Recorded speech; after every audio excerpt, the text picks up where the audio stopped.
appreciate the opportunity to talk about a topic that I think is a bit of a contrarian interpretation from what the mainstream media unfortunately projects in terms of continuing this. I'll be talking about racial politics in the Obama era. In 1901, the British activist scholar W.B. Du Bois prophetically proclaimed that the problem of the 20th century is the problem of the color line. Race has played a pivotal role in presidential elections throughout the 20th century.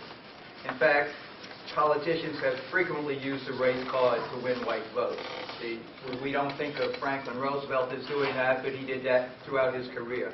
Refusing to support anti-lynching legislation, refusing to support anti-poll tax legislation, all because he didn't want to antagonize white voters in the South. It wasn't until 1964 that the Democratic Party finally supported civil rights with the election of Lyndon Johnson. Not surprisingly, that's the last election in which the Democratic Party won the majority of white votes in a presidential election.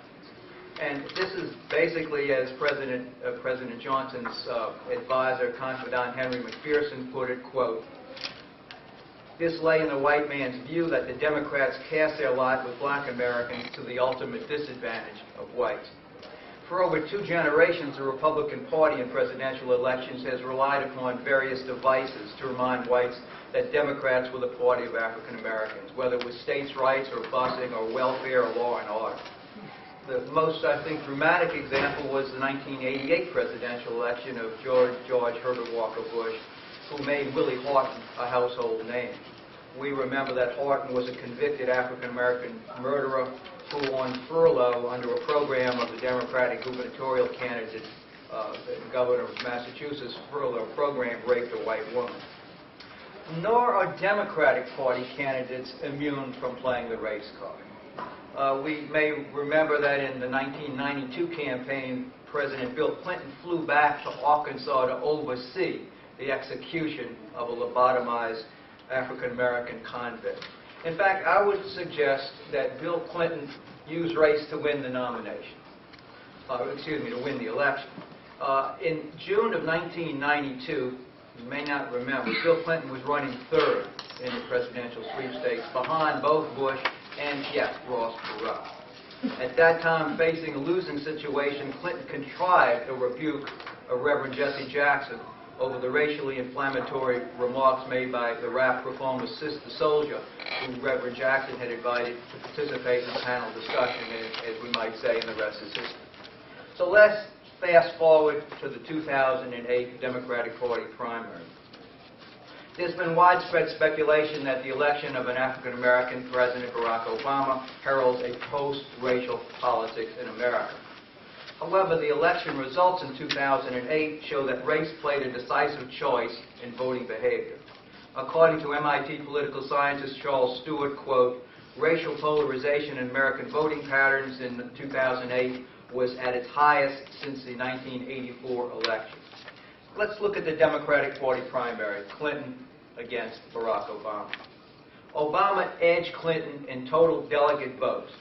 But significantly, with the single exception of Obama's home state of Illinois, Clinton won every large state in the country, every industrialized state in the country, every state with a large number of African Americans. Paradoxically, Obama fared best in won which states? The most rural states in the country with the smallest African American portion of the population. Why?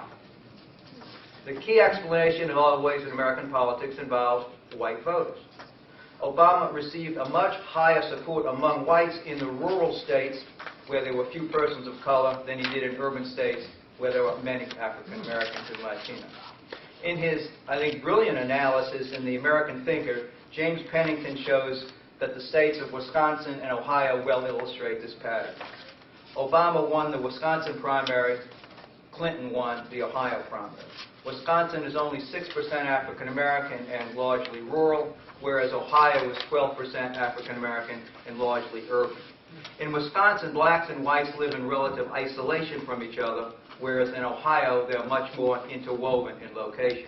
In particular, in Wisconsin, 75% of the African American population of the entire state lives in one metropolitan area alone, Milwaukee, which means that whites in the rest of Wisconsin have no contact with African Americans except perhaps by watching the Oprah show. In other words, African Americans are an abstraction. Now let's consider Ohio. In Ohio, 80% of the state's population live in 8 large metropolitan areas, ranging from 51% in Cleveland to 21% in Canton. Thus, in Ohio, a high percentage of the white population, particularly the working class component, has regular contact with African Americans. Or if they live in the outer suburbs, they have direct contact with other whites who do. Again, as I said, with the single exception of Illinois, the Wisconsin pattern of little interracial contact and the Ohio pattern of much more interracial contact correlates precisely with the results in the Obama-Clinton primaries in every single state. Every state outside of the South where Obama carried the white vote and won the primary was one with a small and negligible black population, specifically Wyoming, Vermont, Wisconsin, Maine, Washington, Nebraska, Minnesota, Kansas, Utah, North Dakota, Idaho, Iowa, and, oh yeah, Alaska. In Wisconsin, Obama carried 54% of the white vote. In Vermont, he won a whopping 60% of the white vote. On the other hand, in every state where a substantial black population regularly interacts with whites, Obama lost the white vote and lost the primary. Texas, Ohio, Rhode Island, California, New Jersey, Massachusetts. In New Jersey, Obama won only 31% of the white votes. The best analysis I've seen of this phenomenon, which of course most of us somehow are oblivious to, was Matt Bai's statement in the New York Times, in which he said, "What this suggests is that living in close proximity to other races, sharing industries and schools and sports arenas, actually makes Americans less sanguine about racial harmony rather than more so. The growing counties an hour's drive from Cleveland and St. Louis are filled with white voters," this is the key point, "whose parents fled the industrial cities of their youth before a wave of African Americans." You could include Detroit. Let's move to the 2010 presidential elections now. We got Obama for the nomination. There were 2 separate questions about race during the election. 1, would Republicans play the race card? And 2, was there enough racism in America to prevent the election of a black man no matter what? John McCain, probably not a racist, still as Obama pulled ahead in the polls, McCain turned to racism as a desperate strategy. The tone was set in the Republican convention with Rudy Giuliani's mocking dismissal of Obama as, quote, "an only in America affirmative action baby." But the centerpiece of the Republican campaign strategy was to turn Barack Hussein Obama into a terrorist. At the rallies, McCain and Palin invoked Bill Ayers, actually a friend of mine, a great educator at the University of Illinois, Chicago. Bill Ayers, who in 1969 founded the Radical Weather Underground. According to Palin, Obama, quote, "launched his political career in the living room of a domestic terrorist. He is palling around with terrorists." Notice the plural. One became plural. "Obama is not a man who sees America the way you and I see America," end quote. By the time that McCain asked the crowds who was a real Barack Obama, it was no surprise that someone would scream terrorist. The rhetorical conflation of Obama with terrorist was complete. It was further stoked by repeated invocation of Obama's middle name by surrogates at the rallies. This sleight of hand, synchronized with the poisonous "Obama is a Muslim" email blast, shifted the brand of terrorism from Bill Ayers' Vietnam variety to the more radical Islam threats of today.